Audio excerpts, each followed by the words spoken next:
جتنی تعداد اس کے میل دوستوں کی تھی اس سے دگنی تعداد اس کی فیمیل فرینڈز کی تھی، لیکن وہ سب بھی اس طرح امیر گھرانوں کے بگڑے ہوئے لڑکے لڑکیاں تھے۔ اس کی فرینڈ لسٹ میں کوئی بھی مڈل کلاس لڑکا یا لڑکی ہونا تو دور کی بات، وہ اپنے سے کم سٹیٹس کے لوگوں سے بات تک کرنا گوارا نہیں کرتا تھا۔ پھر پتہ نہیں کیسے وہ مڈل کلاس زرشا رحمان کی طرف متوجہ ہو گیا، جو ایک بڑی سی چادر اوڑھا کرتی تھی، حالانکہ برقعے اور چادر والی لڑکیوں کو وہ حقارت سے دیکھتا تھا۔ ایک دن یونیورسٹی کے گارڈن میں وہ اپنے دوستوں کے ساتھ بیٹھا ہوا تھا، جب کچھ دور بیٹھی ایک لڑکی پر غیر ارادی طور پر اس کی نگاہ پڑی، جس کے کاندھوں سے چادر ڈھلکی ہوئی تھی اور بالوں کے آگے کی لٹیں آوارہ ہواؤں کی زد میں تھی۔ بڑی بڑی سیاہ آنکھیں، پرکشش سا معصومیت بھرا چہرہ، شارز آفندی یکٹک اسے دیکھے گیا۔ اس لڑکی تک بھی شاید اس کی نظروں کی تپش پہنچ گئی تھی۔ اس نے چونک کر شارز آفندی کی طرف دیکھا اور پھر اس کی خوبصورت آنکھوں میں ناگواری ابھری، جسے شارز آفندی نے اتنے فاصلے کے باوجود صاف طور پر محسوس کیا۔ اسے ساتھ بیٹھی اپنی دوست سے کچھ کہا اور وہ دونوں اپنی کتابیں اور بیگ سنبھالتی ہوئی وہاں سے چلی گئیں۔ اس کے جاتے ہی شارز آفندی نے فوراً اپنے ایک دوست سے اس کے بارے میں معلومات لینے کو کہا۔ کچھ دیر بعد اس کے دوست نے رپورٹ دی۔ لڑکی کا نام زرشا رحمان تھا، ہاسٹل میں رہتی تھی، MBA لاسٹ سیمسٹر کی اسٹوڈنٹ تھی۔ شارز آفندی کا بھی LLB کا یہ آخری سال تھا، بلکہ چند مہینے ہی تھے یونیورسٹی ختم ہونے میں۔ اسے افسوس ہوا کہ اتنے عرصے میں اس کی نظر پہلے زرشا رحمان پر کیوں نہیں پڑی۔ چادر میں ہیرا چھپا ہوا تھا اور وہ دیکھ ہی نہیں سکا۔ بہرحال اپنی بے خبری پر خود کو لعنت ملامت کرتا وہ پہلی فرصت میں ہی زرشا رحمان کے پاس پہنچ گیا، جو ڈپارٹمنٹ کے ایک گوشے میں اکیلی بیٹھی نوٹس بنا رہی تھی۔ یونیورسٹی کے سب سے ہینڈسم، امیر، مغرور اور بدنام لڑکے شارز آفندی کو اپنے پاس دیکھ کر وہ حیران رہ گئی۔ پھر جب اس کے آنے کا مقصد پتہ چلا تو زرشا کے تن بدن میں آگ لگ گئی۔ شارز آفندی اس سے دوستی کرنا چاہتا تھا۔ زرشا نے اچھے سے سن رکھا تھا کہ اس کی لڑکیوں سے دوستی کس طرح کی تھی۔ اپنے فلیٹ میں لے جا کر کسی ٹیشو پیپر کی طرح وہ انہیں استعمال کرتا تھا، اور اس سب میں ان لڑکیوں کو اپنی رضامندی شامل ہوتی تھی، جو کسی پکے ہوئے آم کی طرح شارز آفندی کی جھولی میں گرنے کو ہر وقت تیار رہتی تھی۔ وہ اسے انکار کر کے وہاں سے چلی گئی۔ شارز آفندی اس کے انکار پر حیران رہ گیا۔ لڑکیاں تو اس سے دوستی کے لیے خود اس کے پیچھے آتی تھی، اس مڈل کلاس معمولی لڑکی کو تو اس نے خود آفر کی اور وہ ٹھکرا کر چلی گئی۔ یہ بات اس کے لیے جتنی حیران کن تھی، اس سے کہیں زیادہ تیش دلانے والی بھی تھی۔ وہ اسے انکار کی سزا دینا چاہتا تھا، مگر اس کے دوست کاظم درانی نے اسے سمجھایا کہ مڈل کلاس لڑکیاں گرل فرینڈز بننے کو اتنی آسانی سے تیار نہیں ہوتی۔ ان کے ہاں لڑکوں سے دوستیاں کرنا معیوب بات سمجھی جاتی ہے، اسی لیے خود پر کنٹرول کرو۔ زرشا رحمان کو تھوڑا ٹائم دو، کوشش کرتے رہو، کچھ ٹائم بعد وہ ضرور پگھل جائے گی۔ پھر محبت کا جھانسا دے کر اپنا مطلب نکال لینا، کیونکہ ان مڈل کلاس لڑکیوں کو صرف دو ہی چیزوں سے قابو کیا جا سکتا ہے، وہ ہے محبت اور شادی۔ گرل فرینڈ بوائے فرینڈز کا تصور ان کی نظر میں گناہ ہے۔ کاظم درانی خاصی دیر اسے سمجھاتا رہا، اگرچہ اس کے مشورے پر عمل کرنے کے لیے صبر، انتظار اور برداشت کی ضرورت تھی، اور بدقسمتی سے یہ چیزیں شارز آفندی میں نہیں تھی۔ پھر بھی اس نے زرشا رحمان کے معاملے میں کچھ انتظار کرنے کا فیصلہ کیا۔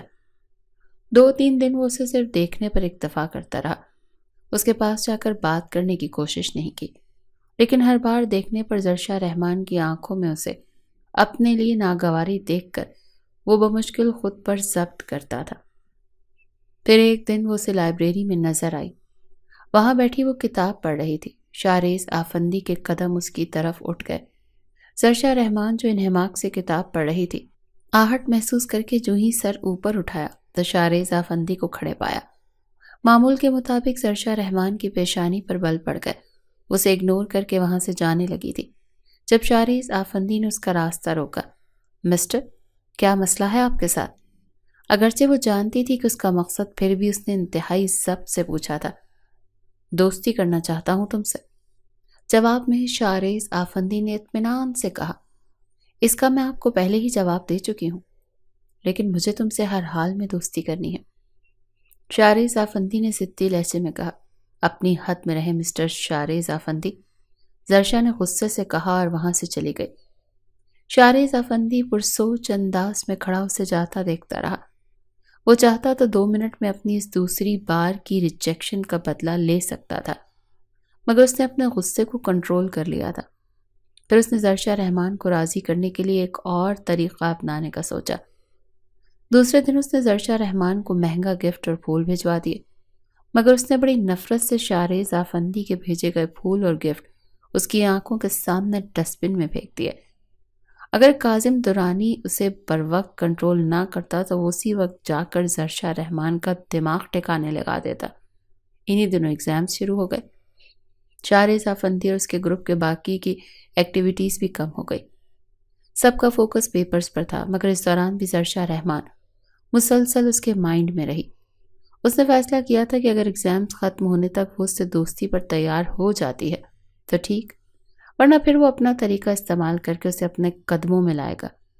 پہلے اور دوسرے پیپر میں وہ اسے نہیں دیکھ پایا تھا، کیونکہ جس دن LLB والوں کا پیپر ہوتا تھا MBA والوں کی چھٹی ہوتی تھی، اسی لیے وہ اسے دیکھ نہیں پاتا تھا۔ پھر ایک دن پیپر نہ ہونے کے باوجود محض زرشا رحمان کو دیکھنے کے لیے وہ یونی چلا آیا، کیونکہ اس دن اس کا پیپر تھا۔ اس کا اور زرشا رحمان کا ڈپارٹمنٹ قریب قریب ہی تھا، درمیان میں ایک کیفے تھا۔ باقی کیفے دور تھے، اسی لیے دونوں ڈپارٹمنٹس کے اسٹوڈنٹس اس کیفے پر ہی آتے تھے۔ پیپر کے بعد وہ اسے اسی کیفے پر نظر آئی۔ اس کے ساتھ اس کی ایک دوست بھی تھی۔ شارز آفندی کیفے کے کونے میں اپنے دوستوں کے ہمراہ بیٹھا ہوا تھا، اسی لیے زرشا رحمان کی اس پر نظر نہیں پڑی تھی۔ کھانے کے بعد جب وہ بل پے کرنے کے لیے کاؤنٹر پر گئی تو پتہ چلا کہ اس کا بل شارز آفندی پے کر چکا ہے۔ زرشا غصے سے پاگل ہو گئی۔ وہ امیر زادہ کون ہوتا تھا بھلا اس پر اپنے چند ٹکوں کا احسان تھوپنے والا؟ اس نے پرس سے پیسے نکالے اور جا کر شارز آفندی کے منہ پر دے مارے اور ساتھ ہی اسے بے نقط سنائی۔ شارز آفندی بھی اپنا ضبط کھو بیٹھا اور دونوں کے درمیان خاصی تلخ کلامی ہوئی۔ معاملہ بڑھتا دیکھ شارز کی دوسروں نے بمشکل اس کو ٹھنڈا کیا۔ زرشا کو اس کی دوست سائقہ وہاں سے لے کر گئی۔ شارز آفندی غصے سے پاگل ہو رہا تھا۔ اس کا بس نہیں چل رہا تھا کہ وہ زرشا رحمان کو تنکا تنکا کر کے بکھیر دے۔ کاظم درانی سمجھا بجھا کر زبردستی اسے اپنے ساتھ لے گیا تھا۔ مجھے اس 2 ٹکے کی مڈل کلاس لڑکی کو سبق سکھانا ہے، اس نے میری توہین کی ہے، وہ بار بار ایک ہی بات دہرا رہا تھا۔ کاظم درانی نے کہا کہ اگر تم اس کو سبق سکھانا چاہتے ہو تو اس کے لیے جوش سے نہیں ہوش سے کام لو۔ اس نے 4 لوگوں کے سامنے تمہاری توہین کی ہے، مگر تم کچھ ایسا کرو کہ اس کی توہین پوری یونیورسٹی کے سامنے ہو۔ پھر اس نے شارز آفندی کو ایک ایسا مشورہ دیا جسے سن کر اس کی آنکھیں چمک اٹھیں۔ زرشا رحمان، جس عزت کا تمہیں بڑا غرور ہے نا، اب جب اسی کی دھجیاں پوری یونیورسٹی کے سامنے اڑیں گی تو پھر تمہیں پتہ چلے گا کہ شارز آفندی کو انکار کرنا کتنا مہنگا پڑتا ہے۔ اس کے ارادے بڑے خوفناک تھے۔ اگلے 2 دن تک وہ اسی کام میں مصروف رہا، اسی لیے یونیورسٹی نہیں گیا۔ زرشا لاسٹ پیپر دے کر نکلی تو اسے سائقہ کہیں نظر نہ آئی۔ وہ اسے ڈھونڈنے لگی کیونکہ آج لاسٹ پیپر کے بعد کل اسے ہاسٹل چھوڑ کر واپس اسلام آباد جانا تھا، اور پھر نہ جانے کب ٹرانسکرپٹ کے لیے چکر لگتا اور پتہ نہیں ملاقات بھی ہو پاتی یا نہیں۔ اسی لیے وہ ہر صورت اس سے مل کر جانا چاہتی تھی، کیونکہ ان 2 سالوں میں ایک سائقہ ہی تو تھی جس سے اس کی دوستی ہو سکی تھی، ورنہ تو اس کی ریزرو اور خاموش نیچر کی وجہ سے کلاس کی لڑکیاں اس سے زیادہ گھلتی ملتی نہیں تھی۔ سائقہ کو ڈھونڈنے میں تو اسی وقت سائقہ کی کال آنے لگی۔ زرشا نے اس سے پوچھا کہ تم کہاں ہو یار، میں کب سے تمہیں ڈھونڈ رہی ہوں۔ جواب میں سائقہ نے اسے یونیورسٹی کے ایک ویران گوشے کی طرف آنے کو کہا۔ زرشا نے حیرانی سے پوچھا، تم وہاں کیا کر رہی ہو؟ جواب میں اس نے کہا، تم جلدی آؤ۔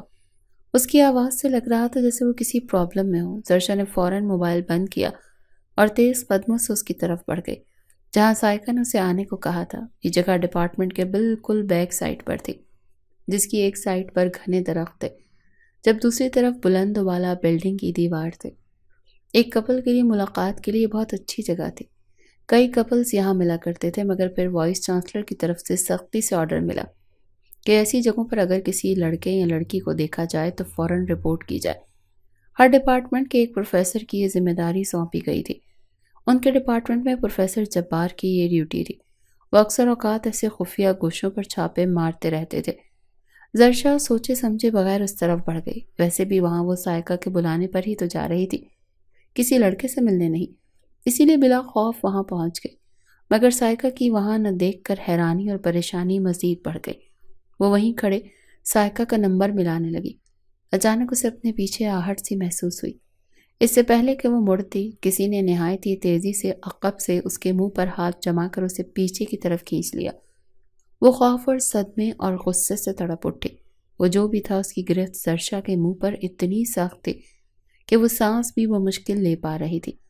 اپنا مضبوط بازو اس نے زرشا کی کمر کے گرد اتنی سختی سے لپیٹ کر خود میں بھینچ رکھا تھا کہ پوری جان سے کوشش کرنے کے باوجود وہ اپنے نازک ہاتھوں سے اس شخص کا ہاتھ اپنے منہ سے ہٹا نہیں پا رہی تھی۔ اس شخص کی سانسیں زرشا کو اپنی گردن پر کسی آگ کی طرح محسوس ہو رہی تھی۔ وہ اپنے دانتوں سے زرشا کی چادر کو اس کی گردن سے ہٹا کر کاندھوں سے گرا چکا تھا۔ زرشا غوں غاں کی آوازیں نکالتے بری طرح سے مچل رہی تھی۔ زرشا غوں غاں کی آوازیں نکالتے بری طرح سے مچل رہی تھی۔ یہ صورتحال تو قیامت خیز تھی ہی، مزید جان تو خود کو کسی نامحرم کے اتنے قریب اس کی وحشی گرفت میں پا کر نکلی جا رہی تھی۔ نہ جانے وہ شخص کیا کرنا چاہ رہا تھا، زرشا کو کچھ سمجھ نہیں آ رہی تھی۔ اس کے حواس بری طرح منتشر ہو رہے تھے۔ اچانک وہاں ایک بھاری آواز کے ساتھ کئی قدموں کی چاپیں سنائی دی تو اس شخص نے زرشا کو اپنی گرفت سے آزاد کر دیا۔ وہ تڑپ کر اس سے دور ہوئی اور اپنے بکھرے اعصاب اور گرتی ہوئی چادر کو سنبھالے اس نے پلٹ کر اس شخص کا چہرہ دیکھا تو ساکت رہ گئی۔ اس کا کلاس فیلو فہد کھلے گریبان کے ساتھ کھڑا تھا۔ تم دونوں یہاں پر کیا کر رہے ہو؟ اس کے سکتے کو پروفیسر جبار کی بھاری آواز اور درست آواز نے توڑا تھا۔ کئی اسٹوڈنٹ وہاں پر موجود تھے۔ زرشا کے قدموں تلے سے زمین نکل گئی۔ پروفیسر جبار اور دوسرے لوگ جن نگاہوں سے اس کی طرف دیکھ رہے تھے وہ زمین میں گڑ گئی تھی۔ اس نے فق چہرے کے ساتھ پروفیسر جبار کو یقین دلانے کی کوشش کی کہ انہیں غلط فہمی ہوئی ہے، مگر فہد نے جو کچھ سب کے سامنے پروفیسر جبار سے کہا اسے سن کر زرشا رحمان کے سر پر آسمان گر پڑا۔ زرشا رحمان میری گرل فرینڈ ہے۔ ہم یہاں پر ملاقات کے لیے آئے تھے اور پھر تنہائی میں تھوڑا سا بہک گئے تھے۔ ہم سے غلطی ہو گئی، ہمیں معاف کر دیں۔ زرشا پھٹی پھٹی نگاہوں سے فہد کی طرف دیکھ رہی تھی۔ تم جھوٹ کیوں بول رہے ہو؟ میرا تم سے کوئی تعلق واسطہ نہیں ہے، نہ میں تم سے ملنے آئی ہوں، اس نے صدمے سے چلا کر اور غصے سے چلا کر کہا، مگر جواباً وہ ڈھٹائی سے مزید بکواس کرنے لگا۔ اب مکرنے کا فائدہ نہیں زرشا، بہتر ہوگا میری طرح تم بھی معافی مانگ لو سر سے۔ فہد کے جھوٹ پر اس کا دل چاہا کہ وہ ذلیل انسان کا گلا دبا دے۔ اس نے رو رو کر صفائی دینے کی بہت کوشش کی مگر پروفیسر نہ مانا۔ ان دونوں کا حلیہ بھی اس چیز کی نشاندہی کر رہا تھا کہ وہ دونوں یہاں کیا کر رہے تھے۔ پروفیسر جبار ان دونوں کو وائس چانسلر کے پاس لے گیا۔ وائس چانسلر نے دونوں کی انسلٹ کرتے ہوئے آئندہ کے لیے یونیورسٹی میں قدم نہ رکھنے کا حکم دیا۔ دکھ، صدمے اور ذلت کے احساس سے سفید پڑتے چہرے اور کانپتے ہوئے جسم کے ساتھ جب وہ وائس چانسلر کے آفس سے باہر آئی تو اس کا تماشا دیکھنے والا طلبہ کا ایک ہجوم تھا۔ تمسخرانہ نگاہیں، کئی طرح کی حقارت بھرے جملے، ہنسی۔ زرشا کا دل کر رہا تھا زمین پھٹے اور وہ اس میں جا سمائے۔ بہتی آنکھوں اور جھکتے سر کے ساتھ بمشکل قدم اٹھاتے اس ہجوم کے سامنے سے جلد از جلد وہ گزر جانا چاہتی تھی، جب اچانک شارز آفندی اس کے سامنے آ گیا۔ کیوں زرشا رحمان، کیسا محسوس ہو رہا ہے؟ بڑی نیک شریف بنی پھرتی تھی، پل میں ساری نیک نامی مٹی میں مل گئی۔ اس کی سانپ کی طرح پھنکارتی سرد آواز میں کہے گئے فقرے اور چہرے کے تاثرات سے زرشا رحمان کو جھٹکا لگا۔ لمحے کے 1000ویں حصے میں اسے اس سارے گیم کی وجہ سمجھ آ گئی۔ اس کے ساتھ یہ سب کچھ شارز آفندی نے کروایا تھا۔ صدمے سے نڈھال اس کے مردہ وجود نے غصے کی آگ میں دہک اٹھتے ہی اچانک جیسے جان آ گئی۔ اگر وہ یوں ہی خاموشی سے چلی جاتی تو اس کے کردار کا غلط تاثر ہمیشہ کے لیے یہاں رہ جاتا۔ تو یہ سارا کیا دھرا تمہارا ہے؟ غصے سے مٹھیاں بھیجتے ہوئے اس نے شارز آفندی کو نفرت بھری نگاہوں سے دیکھتے ہوئے کہا، تو جواب میں کاندھے اچکائے ہوئے وہ مسکرایا تھا۔ زرشا چند پل کے لیے اسے خون آشام نگاہوں سے دیکھتی رہی اور پھر اپنے جسم کی تمام انرجی بروئے کار لاتے ہوئے شارز آفندی کے منہ پر ایک تماچا دے مارا۔ صرف اسی پر بس نہیں کیا بلکہ اس پر تھوک بھی دیا، جو چہرے پر تو نہیں مگر کپڑوں پر ضرور گیا۔ آس پاس کے تمام اسٹوڈنٹس ہکا بکا رہ گئے۔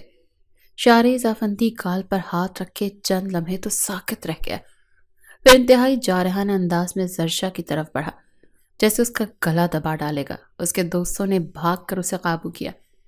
زرشا رحمان غصے سے چلا کر کہنے لگی، میرے ساتھ جو کچھ بھی ہوا یہ اس کمینے انسان نے کروایا ہے، کیونکہ میں نے اس کی دوستی کی آفر ٹھکرائی تھی، جس کا بدلہ لینے کے لیے اس نے یہ کھیل کھیلا۔ وہ چلا چلا کر اسے گالیاں دے رہی تھی اور بد دعائیں دینے کے ساتھ ساتھ اس کی ایک ایک بات وہاں موجود لوگوں کو بتائی گئی۔ کچھ دیر پہلے جن نگاہوں میں زرشا کے لیے حقارت تمسخر تھا، وہ سب نگاہیں حیرانگی اور افسوس سے شارز آفندی کو دیکھ رہی تھی۔ شارز آفندی سرخ چہرے کے ساتھ زرشا رحمان کو گھور رہا تھا۔ اگر اس کے دوستوں نے اسے پکڑ نہ رکھا ہوتا تو وہ اس لڑکی کے منہ پر جوابی تھپڑ مار کر اس کی چلتی زبان ضرور بند کروا دیتا۔ شارز آفندی کو تھپڑ مارنے اور اپنے دل کی بھڑاس نکالنے کے بعد وہ بھاگتے ہوئے وہاں سے نکلی تھی۔ ہاسٹل پہنچ کر وہ بستر پر گر کر پھوٹ پھوٹ کر روتی رہی تھی۔ زندگی میں پہلی بار اتنی بڑی ذلت کا سامنا اسے کرنا پڑا تھا۔ 2-3 گھنٹے اس نے مسلسل روتے فہد اور شارز آفندی کو بد دعائیں دیتے ہوئے گزارے۔ پھر وہ اٹھ کر پیکنگ کرنے لگی۔ اسے کل صبح صبح ہمیشہ ہمیشہ کے لیے یہ ہاسٹل اور یونیورسٹی چھوڑ دینی تھی۔ اسے یونیورسٹی کے ساتھ ہاسٹل سے بلکہ لاہور شہر سے ہی نفرت محسوس ہو رہی تھی۔ وہ اب جلد از جلد یہاں سے نکل جانا چاہتی تھی۔ پیکنگ کے دوران بھی اس کی آنکھوں سے آنسو گرتے رہے۔ شارز آفندی بدلہ لینے کے لیے اس حد تک گر جائے گا اس نے تو کبھی سوچا بھی نہیں تھا۔ اس سب میں اس کا ساتھ دینے والا فہد تھا۔ اس کے دل و دماغ میں نفرت اور غصے کی چنگاریاں اٹھ رہی تھیں۔ اچانک اسے سائقہ کا خیال آیا۔ اسے اس جگہ پر بلانے والی تو وہی تھی۔ زرشا کو یاد آئی اس پورے حادثے کے دوران اسے سائقہ کو نہیں دیکھا تھا، تو کیا اس کی پیٹھ میں چھرا اس کی اپنی دوست نے کھونپا تھا؟ اس نے اپنے پرس سے فون نکال کر دیکھا، سائقہ کی کوئی کال کوئی میسج بھی نہیں تھا۔ زرشا نے اس کا نمبر ملایا تو وہ بند جا رہا تھا۔ واٹس ایپ کھول کر چیک کیا تو اس کی ڈی پی شو نہیں ہو رہی تھی، یعنی وہ اسے بلاک کر گئی تھی۔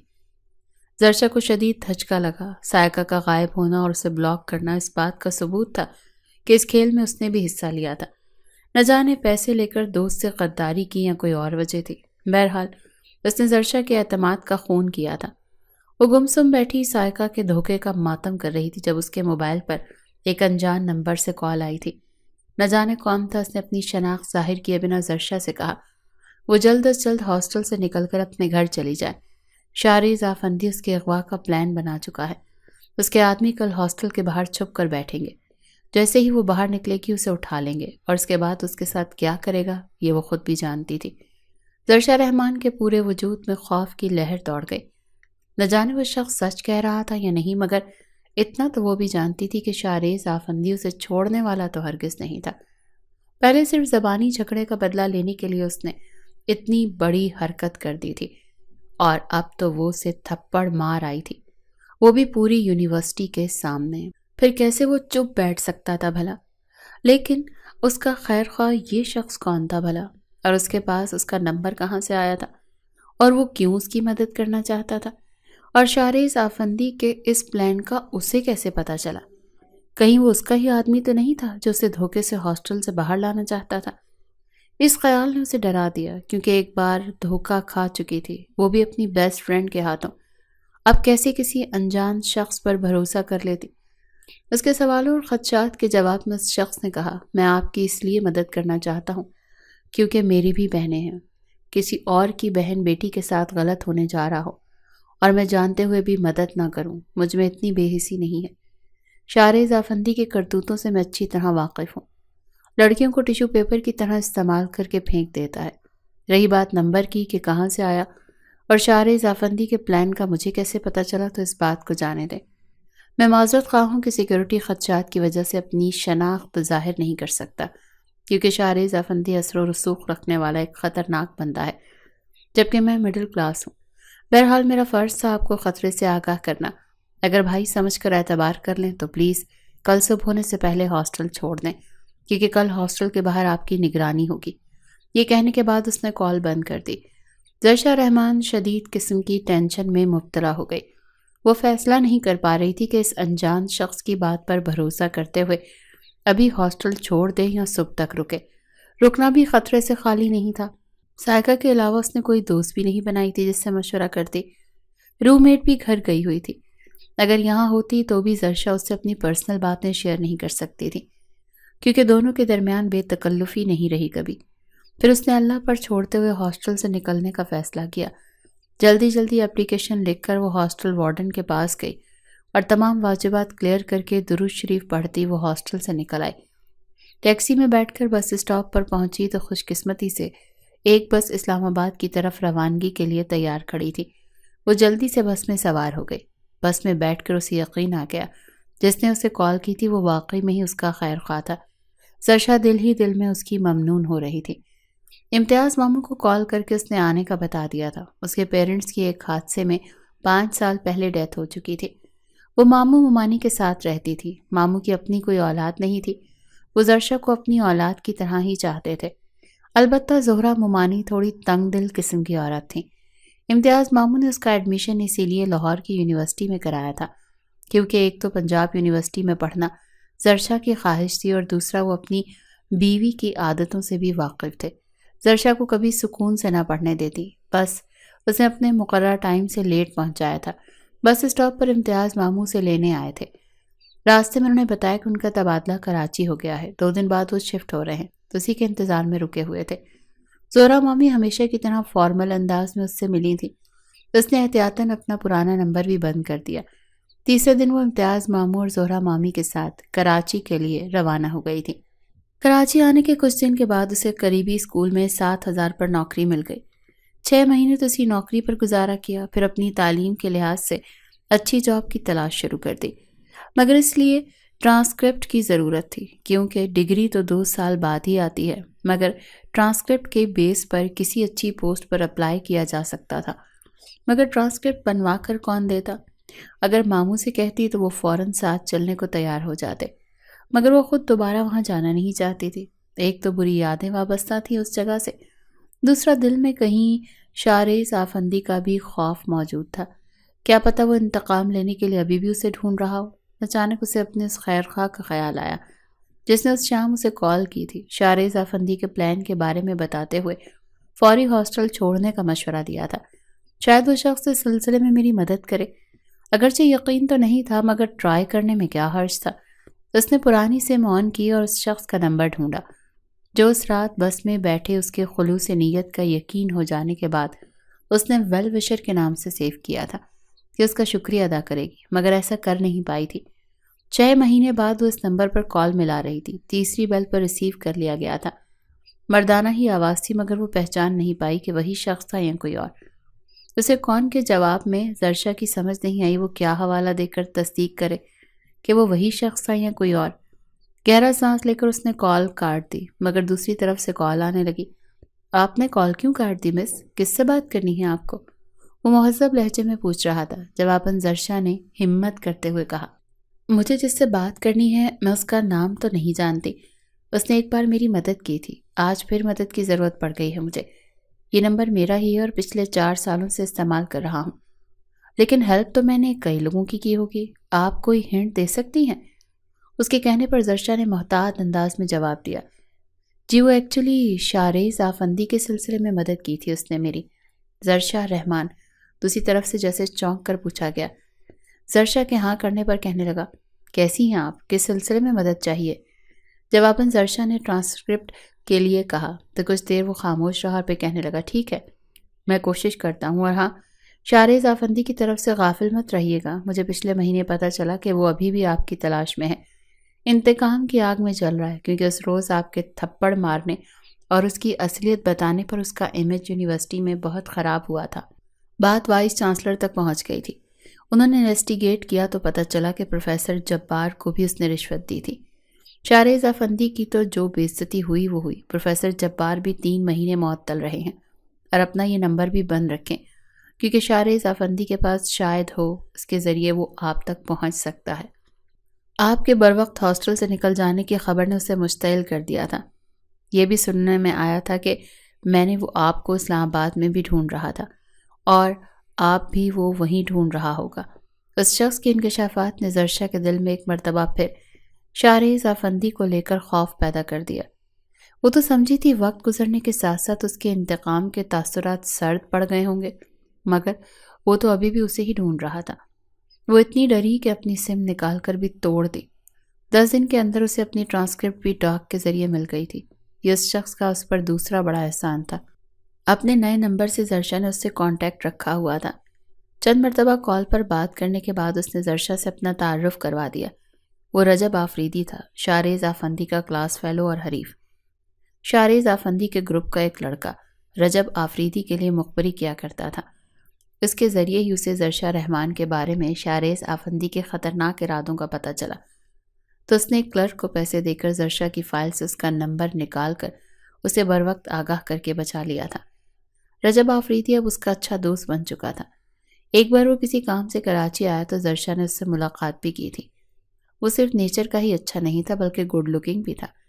کچھ عرصے سے وہ انگلینڈ گیا ہوا تھا ایک کورس کے سلسلے میں۔ اس نے کھل کر تو نہیں مگر اشاروں کنایوں میں زرشا کو باور کرا دیا تھا کہ وہ اس کے لیے فیلنگز رکھتا ہے۔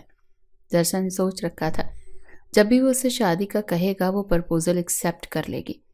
ٹرانسکرپٹ مل جانے کے بعد اس نے کئی جگہ اپلائی کیا اور پھر جب مراد بادشاہ انڈسٹریز میں انٹرویو کے لیے بلایا گیا تو 1 سال بعد شارز آفندی کو وہاں دیکھ کر وہ ڈر گئی اور وہاں سے بھاگنا چاہا تھا، مگر شارز آفندی نے اس کی یہ کوشش ناکام بنا دی۔ دروازہ لاک کرنے کے بعد جب وہ خطرناک تیوروں سمیت اس کے قریب آیا تو زرشا خوف سے بے ہوش ہو گئی۔ جب ہوش آیا تو اس نے اپنے آپ کو کسی اجنبی کمرے میں بیڈ پر لیٹے پایا۔ گھبرا کر وہ فوراً اٹھی تھی پر صوفے پر بیٹھے شارز آفندی پر نگاہ پڑی تو سہم گئی۔ وہ ٹانگ پر ٹانگ رکھے بڑے ہی سکون سے اسے دیکھ رہا تھا، پھر صوفے سے اٹھ کر اس کے پاس آنے لگا۔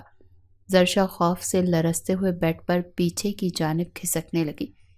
وہ دونوں ہاتھ بیڈ پر رکھے اس کی آنکھوں میں آنکھیں گاڑتے آگے کی طرف جھکا اور سرد سلگتی ہوئی آواز میں بولا، تمہیں کیا لگا تھا زرشا رحمان؟ تمہارا کبھی مجھ سے سامنا ہی نہیں ہوگا کیا؟ پچھلے 1 سال سے ڈھونڈ رہا تھا۔ جو تھپڑ تم نے بھری یونیورسٹی میں میرے منہ پر مارا تھا اس تھپڑ کی گونج آج بھی مجھے اپنے کانوں میں سنائی دیتی ہے۔ چاہو تو ابھی کے ابھی تم سے حساب برابر کر لوں۔ ایسا ہی سوچا ہوا تھا کہ جب بھی ملو گی وہ حال کروں گا کہ ہمیشہ مجھے یاد رکھو گی، لیکن اب میں نے اپنا ارادہ بدل لیا ہے۔ تمہیں ایک ہی بار سزا نہیں دوں گا بلکہ پل پل تڑپاؤں گا اور پھر تمہارے تڑپنے کا مزہ اپنی آنکھوں سے دیکھوں گا۔ کیا مطلب؟ زرشا نے ہراساں نظروں سے دیکھتے خوف سے لرزتی ہوئی آواز میں پوچھا۔ مطلب یہ کہ تم ساری زندگی میری قید میں رہو گی۔ دنیا کی نظر میں تم میری بیوی کہلاؤ گی مگر میرے لیے تم صرف دشمن ہوگی جس کو اذیت دے کر پل پل تڑپانا ہے میں نے۔ نہیں، میں تم سے شادی نہیں کروں گی۔ انتقام لینا ہے تو ویسا ہی تھپڑ مجھے مار لو لیکن پلیز جانے دو۔ زرشا نے روتے ہوئے اس کے سامنے ہاتھ جوڑے۔ پاگل سمجھ رکھا ہے کیا مجھے؟ شارز آفندی نے گھورا اور پھر کہنے لگا، چلو ٹھیک ہے، تمہاری سزا آسان کرتا ہوں۔ اپنے آپ کو 3-4 گھنٹوں کے لیے چپ چاپ میرے حوالے کر دو، اس کے بعد میں تمہیں جانے دوں گا۔ وہ یوں نارمل انداز میں کہہ رہا تھا جیسے یہ کوئی معمولی سی بات ہو، جبکہ زرشا کی سانس لینے میں اٹکنے لگی تھی۔ وہ نفی میں سر ہلاتی تڑپ کر بیڈ کی دوسری طرف سے اتر کر کھڑی ہو گئی۔ شارز آفندی کے چہرے کے عضلات تن گئے۔ پینٹ کی جیبوں میں ہاتھ ڈالے وہ اس کی طرف بڑھا تو وہ روتے ہوئے پیچھے ہٹتے ہٹتے دیوار سے جا لگی۔ شارز آفندی نے دونوں ہاتھ دیوار پر اس کے دائیں بائیں رکھتے اپنی سرد آنکھوں سے سر سے پیر تک اسے گھورنے لگا۔ زرشا اپنی سانس تک روک گئی۔ دل خوف سے یوں لرز رہا تھا گویا بھی سینے سے باہر نکل آئے گا۔ دیوار سے وہ یوں چپکی ہوئی تھی جیسے یہ دیوار اسے شارز آفندی سے بچا لے گی۔ ابھی کچھ دیر میں نکاح ہے ہمارا، اور اگر تم سے انکار کیا تو یاد رکھنا زرشا رحمان، تمہارا جو حال ہوگا وہ تو ہوگا ہی۔ تمہارے ماموں ممانی بھی کل صبح کا سورج نہیں دیکھ سکیں گے۔ آج رات کچھ ڈاکو ان کے گھر میں گھسیں گے اور مزاحمت پر دونوں کو اوپر پہنچا دیں گے۔ اچھا پلان ہے نا میرا؟ اس نے سرسراتی ہوئی آواز میں کہا۔ زرشا پھٹی پھٹی نگاہوں سے اسے دیکھے گئی۔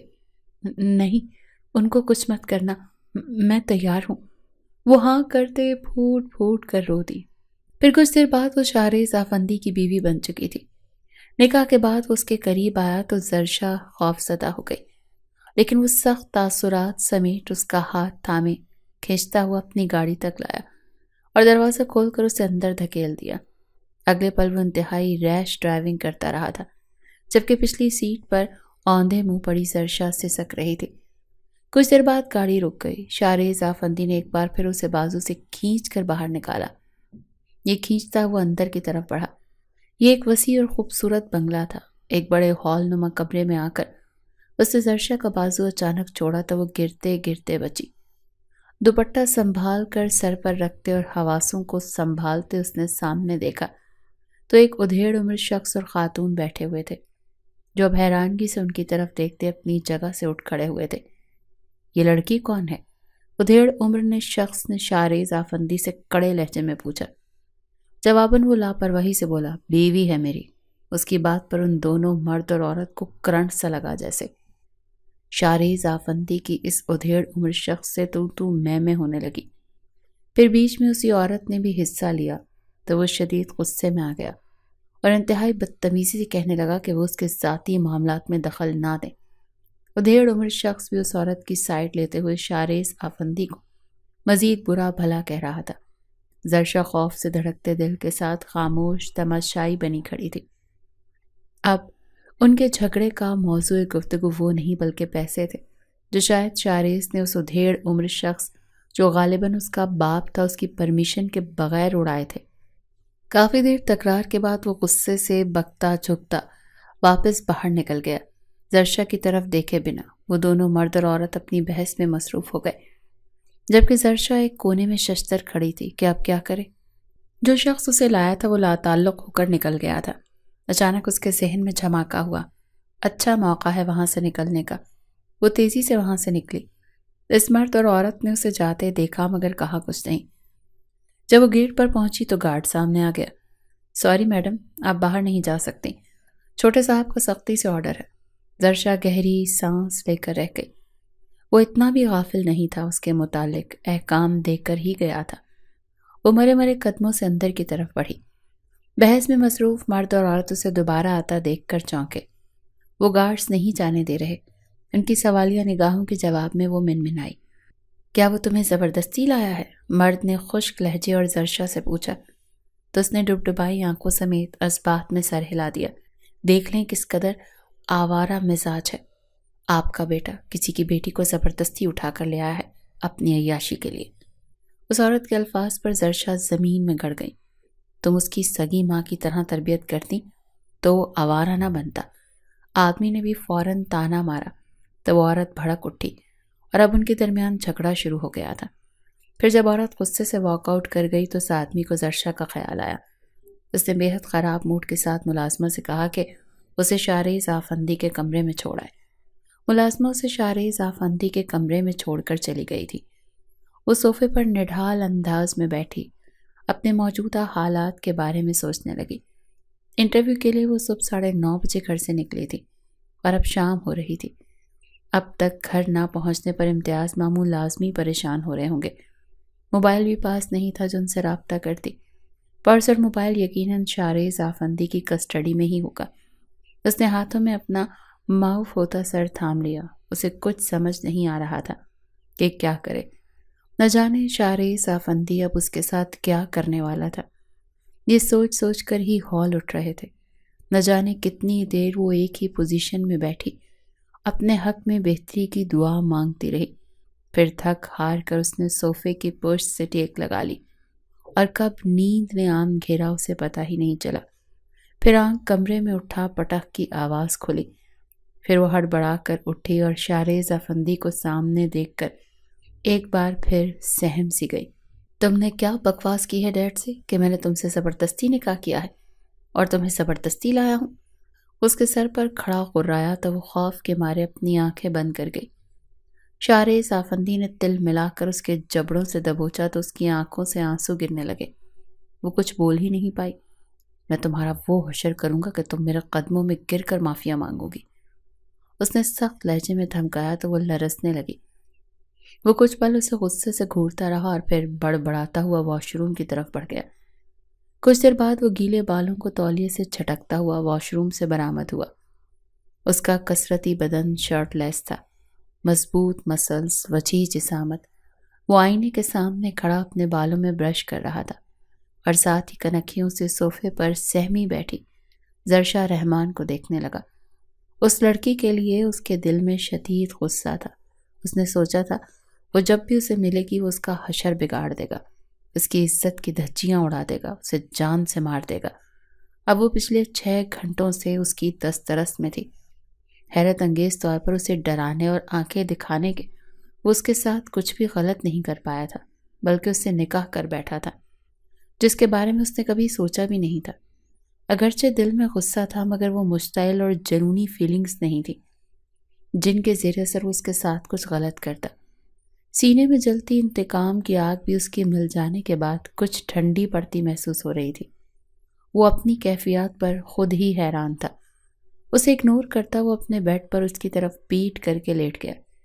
جب کچھ دیر بعد اس کی ڈری سہمی منمناتی آواز اس کے کانوں میں پڑی، شاریز نے پلٹ کر اس کی طرف دیکھا۔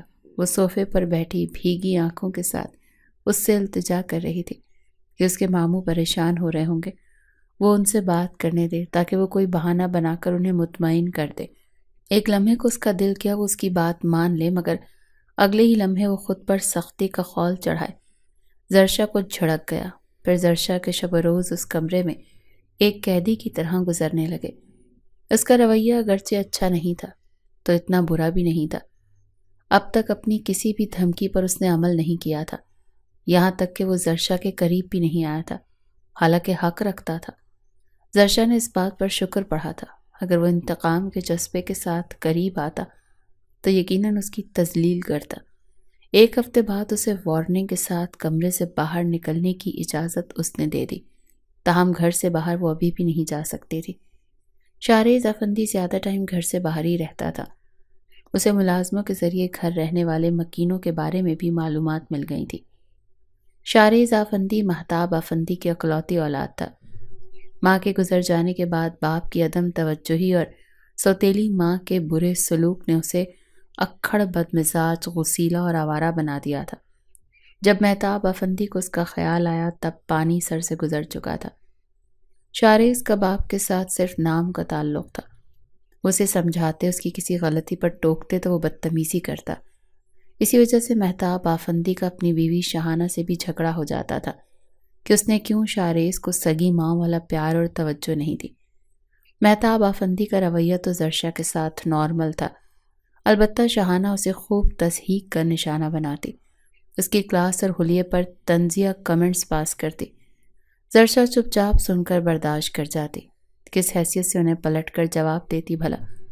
وہ بھی جانتی تھی کہ شاریز افندی کی زندگی میں اس کی کیا حیثیت ہے۔ 3 مہینے ہو گئے تھے زرشا کو یہاں رہتے ہوئے۔ اس دوران اسے کئی بار فون استعمال کرنے کا موقع ملا، مگر اس نے خود موقع سے فائدہ نہیں اٹھایا۔ اب اتنے ٹائم بعد وہ امتیاز ماموں کو کیا بتاتی بھلا کہ وہ کہاں ہے اور کیوں ہے؟ زورا مامی تو یقیناً یہی سمجھتی ہوں گی کہ وہ کسی کے ساتھ بھاگ گئی ہوگی، وہ افسردگی سے سوچا کرتی تھی۔ ایک دن ہمیشہ کی طرح شہانہ افندی ملازموں کے سامنے اس کی تذلیل کر رہی تھی کہ غیر متوقع طور پر شاریز آ گیا اور اس نے سب سن لیا۔ زرشا شاکڈ سی اسے دیکھتی رہی جب اس نے انتہائی غصے سے شہانہ افندی کو وارننگ دیتے ہوئے کہا کہ آج کے بعد اس نے زرشا کو کچھ کہا تو وہ اس گھر کو تہس نہس کر دے گا۔ شہانہ افندی کھانا کو فوراً وہاں سے ہٹ گئی، کیونکہ شاریز کے جنونی غصے سے وہ خود بھی گھبراتی تھی۔ شہانہ افندی کو اچھی خاصی سنانے کے بعد وہ زرشا کا ہاتھ پکڑے کمرے میں لے آیا اور پوچھنے لگا کب سے شہانہ افندی اس کے ساتھ ایسا سلوک کر رہی ہیں؟ زرشا نے جب ڈرتے ڈرتے کہا 3 مہینے سے، تو اس سخت غصے میں آ گیا اور بری طرح ڈانٹنے لگا کہ اسے کیوں نہیں بتایا، اتنا عرصہ برداشت کیوں کرتی رہی؟ جواباً وہ چپ رہی۔ کیا کہتی ہیں کہ شاریز افندی تم نے ایسا حق دیا ہی کب؟ اس واقعے کے بعد شاریز افندی کا رویہ بہت اچھا تو نہیں، البتہ پہلے سے بہتر ہو گیا۔ وہ پہلے کی نسبت زیادہ ٹائم گھر پر گزارنے لگا، زرشا سے اپنے ذاتی کام کرواتا جن کو کر کے نہ جانے کیوں زرشا کو اچھا لگنے لگا تھا۔ اس کے دل میں شاریز افندی کے لیے نیگیٹو فیلنگز آہستہ آہستہ ختم ہو رہی تھیں۔ مہتاب افندی اور شہانہ افندی کے ساتھ اس کے تعلقات ویسے ہی سرد تھے۔ ایک صبح آفس جاتے ہوئے مہتاب افندی کی گاڑی کا کسی ٹرالر سے شدید قسم کا ایکسیڈنٹ ہو گیا۔ مہتاب افندی کی حالت انتہائی سیریس تھی۔ شہانہ افندی کے ساتھ زرشا بھی ہاسپٹل آئی۔ پہلی بار اس نے شاریز افندی کو باپ کے لیے پریشان اور روتے دیکھا۔ کئی گھنٹوں کی طویل بے ہوشی کے بعد مہتاب افندی تھوڑی دیر کے لیے ہوش میں آئے۔ تھوڑی دیر کے لیے ہوش میں آئے تو ٹوٹے پھوٹے الفاظ میں شارز سے اپنی کوتاہیوں کی معافی مانگنے لگے۔ شارز باپ کے ہاتھوں کو آنکھوں سے لگا کر رو پڑا۔ زرشا سے اپنی ناراضگی ختم کر لینا بیٹا، اور شہانہ کو گھر سے نہ نکالنا، یہ ان کے آخری الفاظ تھے۔ شارز آفندی نے ان کے آخری الفاظ کا مان رکھا، زرشا سے معافی مانگی اور کہا وہ چاہے تو اپنے ماموں کے پاس جا سکتی ہے۔ زرشا خاموش رہی، جانتی تھی اگر جاتی تو ماموں تو اسے گلے لگا لیتے، مگر زہرا مامی کبھی گھر میں گھسنے نہ دیتی۔ اپنی وجہ سے وہ ماموں ممانی کے آپس کے تعلقات خراب نہیں کرنا چاہتی تھی۔ غیر ذمہ دار اور لاپرواہ کہلائے جانے والے شارز آفندی نے باپ کے جانے کے بعد بزنس کو ایسا سنبھالا کہ پہلے سے بھی زیادہ مضبوط پوزیشن پر لے آیا۔ اس نے خود کو مکمل بزنس میں غرق کر لیا تھا۔ زرشا اور شہانہ کے درمیان اچھے تعلقات قائم ہو چکے تھے۔ شارز نے جب شہانہ سے اپنی تمام بدتمیزیوں کی سوری کرتے ہوئے انہیں پہلی بار ممی کہا تو اسے گلے سے لگا کر رو پڑی۔ زرشا آدھا ٹائم شہانہ آفندی کے ساتھ گزارتی اور باقی ٹائم بور ہو کر گھر میں بے مقصد گھومتی رہتی تھی۔ اسے شارز پر غصہ آنے لگا تھا، جو اتنا اچھا بن گیا تھا کہ اس کی تمام ضروریات کا خیال تو رکھتا تھا، مگر جو اصل چیز زرشا کو چاہیے تھی، اس کی توجہ، محبت، اسے اس نے اگنور کر رکھا تھا۔ وہ ہر وقت جلتی کڑتی رہتی تھی۔ اس نے سوچ لیا تھا کہ اگر شارز آفندی کو اس میں دلچسپی نہیں تو اب وہ بھی اس کی پرواہ نہیں کرے گی۔ ان دنوں رمضان شروع ہو گئے تو زرشا نے خود کو مکمل طور پر عبادت میں مصروف کر لیا تھا۔ افطاری اور سحری وہ تینوں اکٹھے ہی کرتے تھے۔ 29ویں روزے کو افطاری کے بعد جب عید کے چاند کا اعلان ہوا تو وہ بیلکنی میں اداس چاند کو تکتے اپنی گزری خوبصورت عیدوں کی یاد میں کھوئی ہوئی تھی، جب امتیاز ماموں اسے اور زہرا مامی کو مہندی لگوانے اور شاپنگ کرانے چاند رات کو لے کر جایا کرتے تھے۔ اس کا دل اداس ہو گیا، سوچوں کا رخ شارز آفندی کی طرف مڑ گیا۔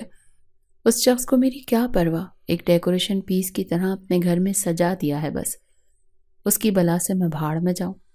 بیٹھا ہوگا اندر فائلوں میں سر دیے، اس نے کڑ کر سوچا۔ اسی وقت اچانک شارز پیچھے سے اس کی آنکھوں پر ہاتھ رکھے، چاند مبارک مائی چاند، اس کے کان کے پاس گنگنایا۔ زرشا ششدر رہ گئی۔ اس کے ہاتھ ہٹا کر جھٹکے سے اس کی طرف مڑی تو وہ مسکرا رہا تھا۔ وہ حیران نظروں سے اسے دیکھ رہی تھی۔ جلدی سے تیار ہو جاؤ، شاپنگ پر چلنا ہے ہم نے۔ پھر کچھ دیر بعد چمکتی ہوئی آنکھوں اور لبوں پر دھیمی مسکراہٹ لیے وہ شارز کے ہمراہ شاپنگ مال میں تھی۔ ڈھیروں شاپنگ کے بعد اس نے شارز کی فرمائش پر مہندی لگوائی۔ شارز نے زرشا کی ہیلپ سے شہانہ ممی کے لیے بھی شاپنگ کی۔ آدھی رات کو وہ گھر آئے تھے۔ زرشا صوفے پر سونے لگی تھی جب شارز نے پکڑ کر بیڈ پر لٹا دیا۔ شارز، میری مہندی، وہ جھجکتے ہوئے منمنائی۔ نہیں خراب ہوتی، شارز نے اس کے اوپر کمبل ڈالتے ہوئے کہا۔ وہ خود بھی اس کے ساتھ لیٹ گیا تھا۔ زرشا کا سر تکیے سے اٹھا کر اس نے اپنے بازو پر رکھ دیا۔ پہلے تو وہ جھجکی، شرمائی، پھر سکون سے آنکھیں موند لی۔ ویسے مجھے ایک بات کا افسوس ہو رہا ہے، شارز کی آواز پر اس کی آنکھیں پٹ سے کھلی۔ تمہیں مہندی لگوا کر میں نے اپنے حق میں برا کر دیا۔ وہ کیسے؟ زرشا نے سوالیہ نگاہوں سے دیکھا۔ وہ ایسے کہ اب رومانس نہیں کر سکتا، وہ مسکرایا۔ زرشا جھینپ کر چہرہ دوسری طرف کر گئی۔ دوسرے دن عید تھی۔ شارز نے اسے امتیاز ماموں کی شکل میں سرپرائز دیا۔ وہ اور زہرا ممانی دونوں آئے تھے۔ نہ جانے شارز نے انہیں کیا کہا تھا، وہ اس سے یوں خوش دلی سے مل رہے تھے جیسے کچھ ہوا ہی نہیں۔ زرشا نے ممنون نگاہوں سے شارز کی طرف دیکھا تو وہ مسکرا دیا۔